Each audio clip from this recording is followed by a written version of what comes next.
poverty is. Poverty is a condition characterized by deprivation of basic human needs including food, safe drinking water, sanitation facilities, health, shelter, education and information. Poverty is not only about income. Because if poverty was only about money, why would people who have enough money for basic needs sometimes do not enjoy a happy and content life? As I said earlier, poverty is not only about money. The way poverty is currently measured by looking purely at income is too abstract to relate to people's everyday lives. There are various perspectives and manifestations on poverty. Among the perspectives of poverty include income poverty, which is the most significant one, basic needs approach, inequality, which refers to lack of freedom, human rights, and also social discrimination and exclusion.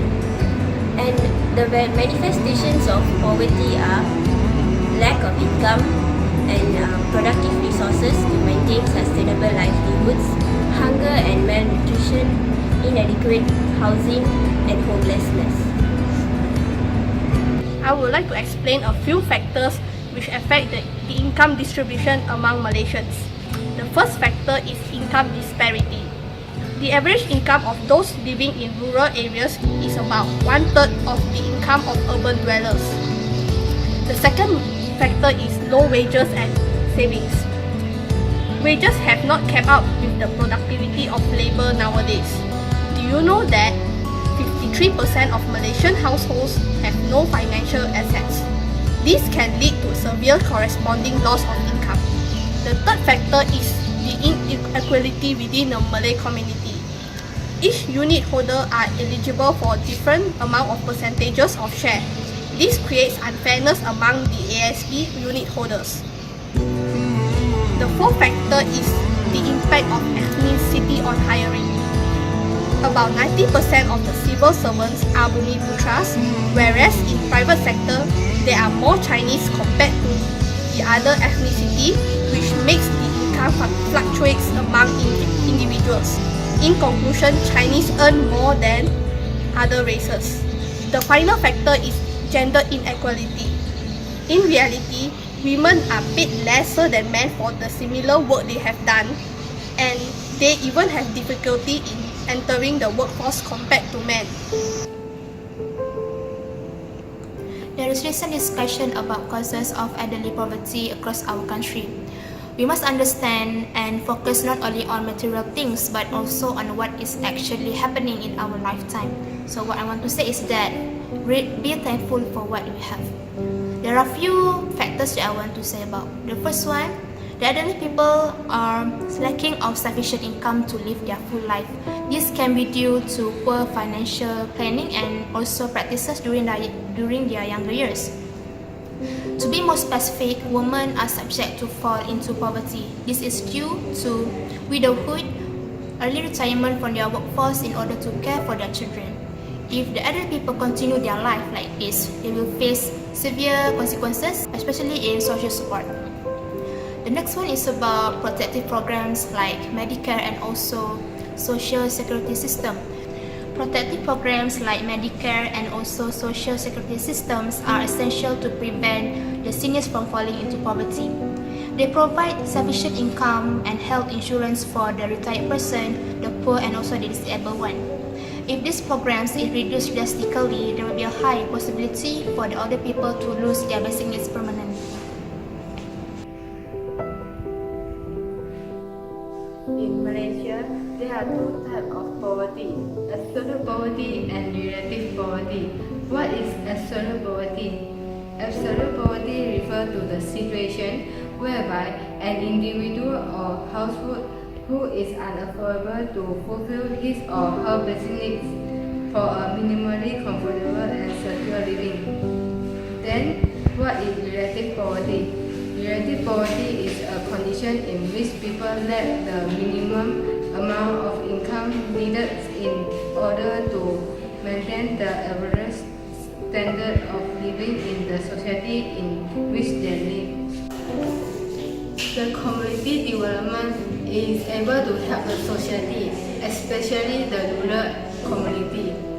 The process of development covers education, health, housing, and employment.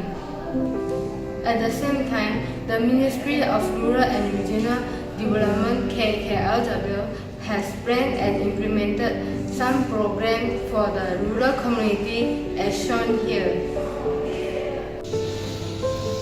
In their study, Zulkarnain and Ishaq mentioned 5 challenges to overcoming poverty, and they also mentioned 5 solutions. They talk about very big things like mitigation of work for migrants and also pushing more education towards rural students and Bumiputras, which we see a gap in the academic world. But my question now is, how can we actually contribute to overcoming poverty as university students? Now, as we all know, poverty is such a big issue that my friends have been talking about. There are many different things about poverty, and it's not just about money. So maybe we cannot actually overcome poverty as a whole. So we need to understand and remember that as people who have finally or already met our basic needs, we need to remember that food always goes a long way for people who are hungry.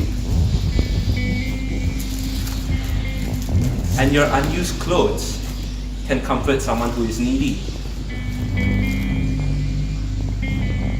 And I believe that in a world where each of us has met our basic needs, there will always be people who are desperate for mercy. So let's play our part in helping other people where we can.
After doing this English project, I realized that poverty is not about how much money you have, but it's about the quality of life. So we have to be more concerned about poverty. Besides just learning more about poverty and the deeper issues that underline poverty, this video activity also taught me a lot about filmmaking as a whole and how films are actually put together, from scripting to storyboarding and whatnot.